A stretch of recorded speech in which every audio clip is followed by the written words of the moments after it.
What's up, guys? I'm John. My name is Chris. And we are the Heck. And today we're going to be checking out how freaking strong is Pandora's actor actually. It's about time. I know, right? So we kind of learned a little bit about Pandora's actor in the last one. And then now... Like creation, backstory a little bit. Yeah.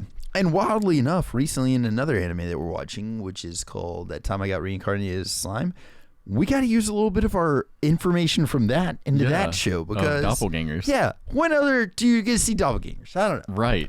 But either way, linked up. So we learned a little bit about it there, and then now we're gonna find out a little bit more about like his actual strengths. So I'm stoked about that one. And yeah, if you guys are new to our channel, smash the freaking sub button. And if you guys would like to watch all of our Overlord reactions as well, we're about to be doing an Overlord movie reaction very soon.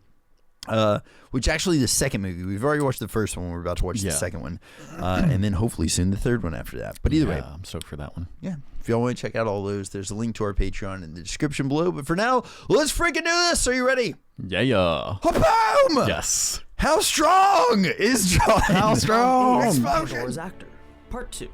Last time we this is the second one. Yeah. To what exactly a doppelganger was. But this time, we're going to focus on everything else that goes into making Pandora's actor such a versatile asset to Nazarick. Hell As usual, yeah. though, before we start, here's the obligatory merch plug, link in the description. Link is not really in the description, okay? We've been looking, we've been trying, and it breaks my freaking heart. Now, let's begin. As we focus more on Pandora's actor specifically, we should look at his level breakdown once again. As previously mentioned, it was 15 levels in Doppelganger, 10 levels in Greater Doppelganger, and 20 more unknown, assumed to be more Doppelganger variants or subtypes. This gives him a total of 45 different transformations, and if our theory for the last video is correct, that means that Pandora's actor has 46 forms in total. Each of the 41 members of Ain's Ulgon, his ordinary Doppelganger form, and then 4 more mystery forms. What are they, you might ask? Well, nobody knows. Solid they could be question. literally anything, or even nothing. Perhaps Ain's just never picked anything and left them open as wildcard slots. As for his known transformations, well, there's a large list of Ain's Ulgon members whose races, builds, and roles in the guild were relatively well known and well defined. And I don't think it would be a proper explained video if I didn't briefly cover each of them. Just keep in mind though, as I summarize their build and skills with a bunch of one-liners, Pandora's actor can fully replicate them when imitating their form, making whatever they specialized in his own specialty. This is kind of where we were like using our knowledge from this show into slime whenever we were reacting to that, because like this guy essentially had this amulet.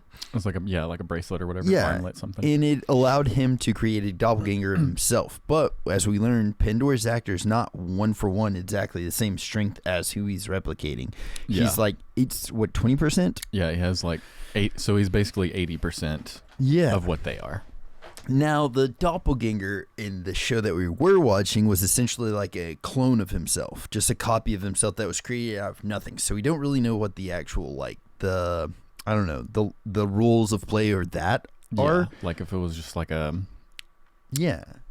Was it one-for-one copy? We don't know. Yeah. So, but yeah, in this kind of way, it's not exactly. You're not as strong. So I'm not sure. But so in his selection of transformations, he first has Momonga, the skeletal necromancer and death magic specialist, whose dark wisdom skill has allowed him to learn 700 different spells, making him the most flexible and versatile mage in the guild. That's a lot of spells, dude. It is. I can't even Paladin, imagine remembering the strongest all those. 1v1 fighter of the guild, and the one who held the title and class of world champion, I didn't know he was marking like him amongst the strongest in the entire game. Nishikiyan Rai, the half-golem ninja who specialized in one-shot kill assassinations delivered from stealth.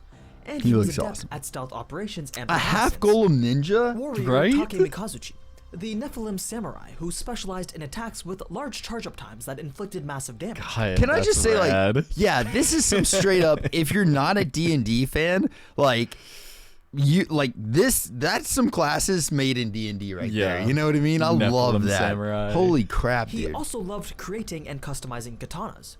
Amano Mahitotsu, the crustacean blacksmith. He led the guild's crafters and adventured around collecting rare materials. Pero Ronchino, the Birdman sniper that specialized in ultra long-ranged combat. That's such a good combination, right? From 2 kilometers sniping you from the skies. This would be the type of character that I'd like to play as. Buku Buku Chogama, the Slime Commander, the name, who dude. led raids and expeditions as well as was an expert in aggro management as the indomitable frontline tank. Hell yeah. She Oh, was wow, also that's one of the cool. only 3 female members of the guild. Hero, the elder Black Ooze monk that specialized in dissolving the enemy's equipment to render it useless. Dang. Tabulus Dang. Meridina. Wait, was Hero, is that the last one that was there? I think so. Okay, I think so too, but I'm Brain-eater not sure. alchemist, an adept Brain-eating spellcaster who alchemist. also dabbled in the creation of alchemical items and potions. Wow. Punito Moe, the Death Vine strategist. He led and instructed the guild members in its PvP and guild versus guild endeavors, as well as was an expert in military strategy. That's Ulrich cool. Elaine Odo, the demon archsage, known for extremely flashy and powerful Demiurge damage spells, creator. which I love could it, dude. outstrip even super tier spells, but also at the cost of draining most of his mana instantly. Yamaiko, the Nephilim spiritualist, who had the most powerful healing spells of the fists. entire Damn. guild and could fill the role of an off-tank in emergencies. Whoa. She was another of the 3 female members of the guild. Epic. Now, as we go through more of the guild members, we get to the ones whose class, race, or build details were only briefly mentioned, but never thoroughly explained. So out of these, we have Blue Planet, a druid which probably entailed either nature-related spells or summons, incorporating magical plants and creatures. Bell River, a magic knight who fought with a mix of swordplay, spells, and buffs. He was a jack-of-all-trades, master-of-none type character. Okay. Variable Talisman, a frontline tank that was around as good in that role as Buku Buku Chagama. First of all, love that name. That is the greatest name I think I've Chagama. ever heard of in my life. That sounds so fun, dude. It sounds like I don't know. There's a word for Brazilian in Japanese is buagirigindis. Like you're Brazilian.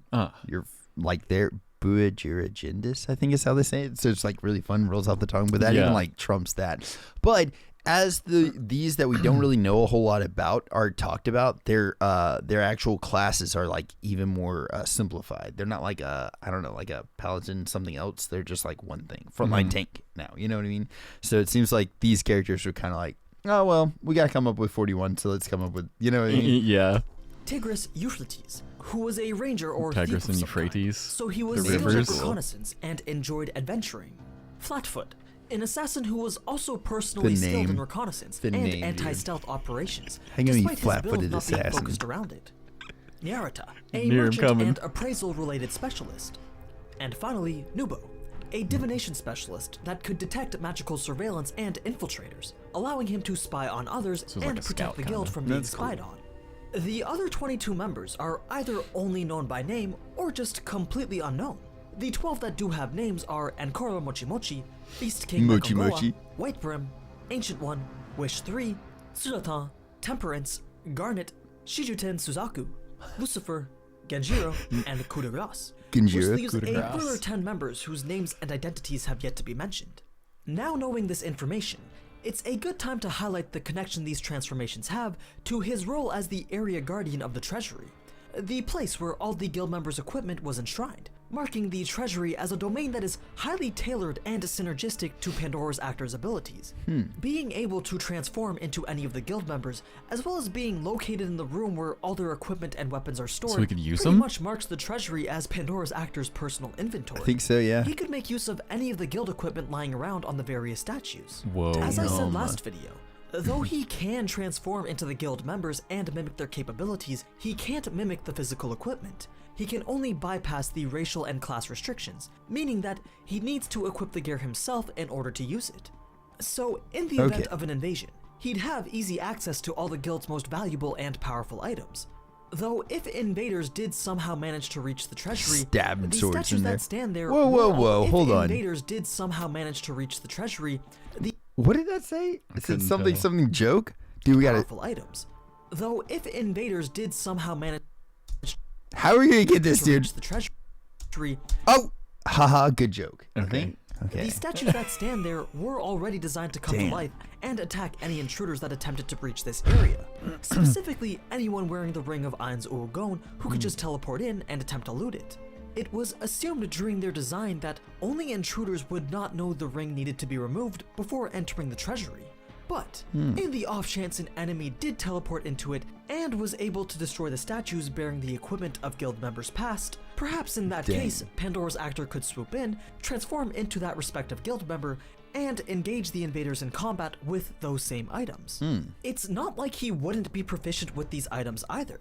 Remember, Pandora's actor knows everything about every item in the treasury, including their capabilities and how best to use them. Wow, so basically, that's awesome. The home field advantage he gets from being in the treasury means you really don't want to fight him there. But the odds of that ever happening in the New World are very, very slim. So as of late, Ainz has been giving Pandora's actor jobs that are actually related to his transformation ability, and not just keeping him locked up all day in the treasury counting coins or polishing armor. Specifically, Pandora's actor has seen frequent use, both in the anime and light novel, as Ainz's body double. In the final episode of Season 3, it was Pandora's actor who was disguised as Momo. You could tell by his signature dramatic flair and the dialogue that he has with Albedo. But there were other situations as well. You may not have realized this, but when Ainz was interrogating Sibas about his suspicious behavior back in Season 2, this was also Pandora's actor in disguise. The clues are all there if you rewatch it with this in mind. The most obvious is when he recognizes Suare as being Nina's sister. It's only after he teleports away and then returns that he notices that Suare bears a striking resemblance to the girl that he adventured with in the Swords of Darkness back in Season 1. This is because Pandora's actor only swaps out with Ainz after they verified that Sibas is loyal to Nazarick. After all, as a level 100 NPC, Sibas might have been able to assassinate or at least grievously wound Ainz at the cost of his own life out of desperation. There's also a striking contrast between Ainz's mannerisms before and after he teleports. He uses very derogatory language to talk about Suare when we first see him, but when he returns, he's back to his normal, more composed self. I don't think we did. Incidentally, fans have noticed that there's an important visual clue that you can use to determine whether or not Pandora's actor is copying Ainz. The ball. Apparently, the red dots in Ainz's eyes disappear. Doppelganger transformations should be perfect, at least in appearance. So perhaps this was an artistic decision to give the impression that Ainz was not acting himself. But all this transformation talk is still related to the usage of his racial class levels. If we shift focus over to his 55 extra job class levels, we see that 35 of them are known. He has 10 levels in Expert, 10 levels in Craftsman, and 15 in Lord of a Castle. The Lord of a Castle? 20 unknown. From this, it should be like more tactical obvious what Ainz advantages was if going you're in a for with castle. such Yeah, Lord of the If you Castle. recall, Lord of the Castle. when a doppelganger is in their original form, their doppelganger levels are basically useless. They don't have very good stats, and they have no special abilities except for the transformation itself. And when a doppelganger transforms, their entire build changes. This means Pandora's actor loses access to his levels in Craftsman, Expert, and Lord of a Castle whenever he switches forms. Oh, damn. So basically, That's wild. there's no point in trying to make a specialized build with the remaining 55 levels. You're not going to be able to create a proper dedicated crafter or thief or whatever when you only have 55 levels to work with. If you want something like that, you're going to want to transform into it. And it's not like you can even use these 55 spare levels to supplement or improve whatever you're transforming into. You only get to use them when you're in your weak doppelganger form. In fact, there's probably not even a point in leveling anymore at all.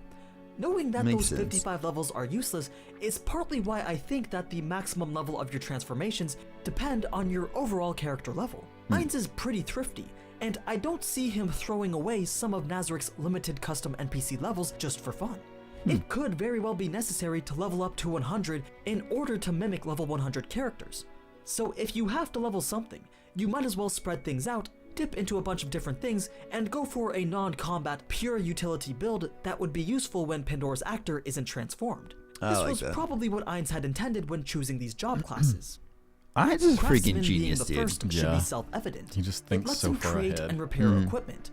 That said, enchanting equipment with magic abilities requires an enchanter-style class. Can I ask, like, is there a game where you feel like you're that proficient at or close to it?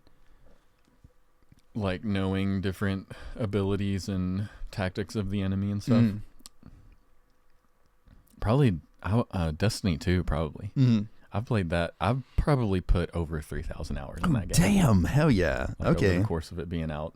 Like I can tell you what weapon a person is using on the other team just by how it sounds, probably. Oh, damn. Okay. Even from the distance, like Yeah. if they're not shooting at me, or, like if I'm doing PvP, I can hear a gun and I know what they're using. Oh, that's awesome.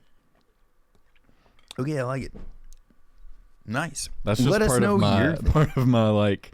I don't know, like heavily Yeah. just looking at every single aspect of the game, probably. Yeah. Hell yeah. See, I love being able to do that type stuff. Like for me personally, I was probably like that into Final Fantasy First Soldier, but they stopped that game. They pulled it down. So Oh, dang. there's not a game currently right now that I'm like, damn, I'm that good at. But probably like, honestly, I mean, two things. Like, I really love rogue types. So like Hades, the first one, and also this is so stupid, but Brotato. I've like gone ham on that. I could beat that game like so much. So those two games, both of them, I like right now. Those are games that I'm like currently playing. Anytime I'm bored, I'm like Brotato or Hades 2. It's been pretty bad. Oh, Hades 2? Mm-hmm. Heck yeah. But anyway, boom. Let us know what yours is in the around comments. Crafting divine class gear, he would need a much heavier investment in multiple spellcasting and crafting-oriented classes to make competitive high-level equipment. Most likely, Ainz intended for him to use those levels to maintain the weapons and armor in the treasury. He could also have it for lore reasons. After all, he's supposed to be obsessed with handling magical equipment. But there could be practical reasons too. Perhaps equipment degraded over time, even if it wasn't being used. And so regular maintenance was necessary, even if you did leave it lying around all day in the treasury. Then we have the Expert class, which is actually one from Dungeons & Dragons. It allows the user to invest heavily in any skills of their choosing, but provides no major combat benefits aside from a very minimal stat increase. An expert in Dungeons & Dragons can be an expert in basically anything the user wants them to be. They can be used to improve existing skills, add new ones to their repertoire that they didn't have before, or any mix of the two. Assuming that the author was borrowing from Dungeons & Dragons as he's done in the past, this is probably the purpose of an expert in Yggdrasil as well. Now, Lord of a Castle is the last and least obvious of the three. It seems to be one of the basic classes since it maxes out at level 15, meaning that it was widely available to everyone and had relatively basic abilities that could be improved by more specialized variants. We have two things in mind as to what benefits it may bring. First, it kind of brings to mind the idea of a defense commander, doesn't it? You know, that person in command of all the troops when a castle is being besieged. If so, Lord of the Castle might be a commander-type class that specializes in defending a defined area, meaning they would provide area of effect buffs to any unit within a specific building or structure, including ones as large as a castle. After all, the treasury is guarded by those sentries that resemble the supreme ones, and they were designed to attack any trespasser. So a practical use case would be where Pandora's actor could quickly buff all of these sentries before transforming into one of the supreme ones to engage any intruders. God, I would love to see some of these things being tested, you know? You could probably change the target area, but it would just take a long time to do so. Furthermore, in exchange for the lack of mobility, the buffs could be much higher than the other similarly powered commander classes. The only problem with this theory is that it sounds more like a specialized commander-type class, one of the types that maxes out at level 10, instead of one of the broad generalist level 15 ones. Our second theory is that a Lord of a Castle could be the most basic form of a type of noble-esque class. These were the administrators and rulers of a region. Nobles are adept at dealing with large sums of money, and they can collect tax from those within their domain, and perhaps even raise conscripts. Maybe a Lord of a Castle passively generates money over time based on the value of the surrounding terrain or its population. Or maybe they're good at negotiating deals so they get discounts on the money they spend. This would be unlike a general merchant class, who would gain discounts for both buying and selling. Perhaps they also have access to summons or discounts on mercenary vassals. The main reason that I like this theory is that in this context, a Lord of a Castle seems like it could be the least powerful of the noble type classes, which fits since it caps at level 15. I mean, you're just lord of a single castle, right? You're not exactly a baron with vast swaths of land and multiple lords underneath you, let alone something as powerful as a king. This idea of Pandora's actor as some kind of passive gold generator makes the most sense to me though. I mean, he had 55 levels to burn, and Pandora's actor was going to spend most of his time mulling around in the treasury. Works by how much you already have, him passively generate gold or something? Though it's not clear when Pandora's actor was created, Ainz did spend a large amount of his time power farming gold to maintain Nazarick. He's essentially like a little bit farmer down there, you know what I mean? He's just like Pandora's actor could help lighten the burden and generate some gold on his own. In fact, this might explain where those other 20 levels went to. It's not unreasonable to think that he spent 10 levels each on other lord classes in order to generate more gold. Or in general, there should be classes related to gaining, handling, or saving money. And you'd think that as the treasurer, Pandora's actor should have levels in those classes. Mine looks So, wild in a right nutshell, there, dude. when Pandora's actor isn't transforming into one of the Supreme Ones, he's repairing equipment, spending money at a discount, and maybe even buffing others or producing small quantities of gold out of thin air. In a fight, though, he's somewhat weak relative to other high-level combat-oriented NPCs, like Shatir or Kakutis, even with his ability to imitate lots of the power gamer builds of the Supreme Ones. It's that 80% potency that hits him hard. What he offers instead is boundless versatility and a knack for deception. Combine this with his intelligence that's set to rival both Demiurge and Albedo, and you've got yourself an ally that's suited to literally any situation. It's really hard for me to believe that he's got like an intelligence that rivals at least freaking Demiurge. That one's the one where I'm like, what the freaking what? Yeah, it's wild. I mean, especially how they showed him in the show. Yeah, he just like seems so unserious. Yeah. I don't know, man. And wild. That's everything about Pandora's actor. A special three-parter for a special character. For the next character I cover, be sure to vote in the poll under the community section. Dang. Right now, Sebas is in the lead, but that could very well change. All right, well, we can... dude, look at how Now, cool these before I shirts go, and shit here's were, the second dude. obligatory merch plug. Succubé was You can get these awesome. Succubé shirts from the Teespring And they even have freaking... It's cold outside. I want a freaking Succubé freaking sweater.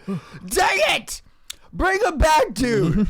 Bring them back. There's a power vacuum for merch. Why? Why are you doing this to us, AniNews? I don't know. Listen, we're going to make a whole YouTube video. After we hit stop recording on this one, we're going to start recording on me ranting about AniNews and their merch. Dang it. We need it. It might have been, how long ago was this video? It might have been 6 years ago, but I don't give a shit. Anyways, in saying all that, we're actually working on a new merch line ourselves. Definitely not going to be Succubé, but it's also not going to be like my dad and just ghost you one day and not be able to, get it. You know what I mean? I don't know. Anyways, thank y'all for checking this one out with us. Oh, you all right? The hiccups. Son of a doppelganger! But either way, story of my life. Oh God, it's real. It's real. Either way, homies. Okay, so we're gonna be checking out the next Overlord movie, and then hopefully the one that just came out in theaters. Yeah, so I hope fingers that crossed. one comes out soon. I've been looking for it. Yeah, me too. And then also, really quick little thing, if anybody knows how to manage a Discord server and would be interested, that's one of our goals for this year, getting a Discord server set up and actually getting a community built around our channel and hanging out and freaking voting on different stuff, man. Yeah. Next anime to check out and all that type of stuff. So if you guys would like to, let us know, freaking comment or hit us up on either of our socials, because we are probably going to be working on that soon too. Yeah. Maybe. Yeah. But yeah. either way, love y'all to death. If you need anything at all, message us and we'll talk to you then. Freaking toodles. Later. Bye.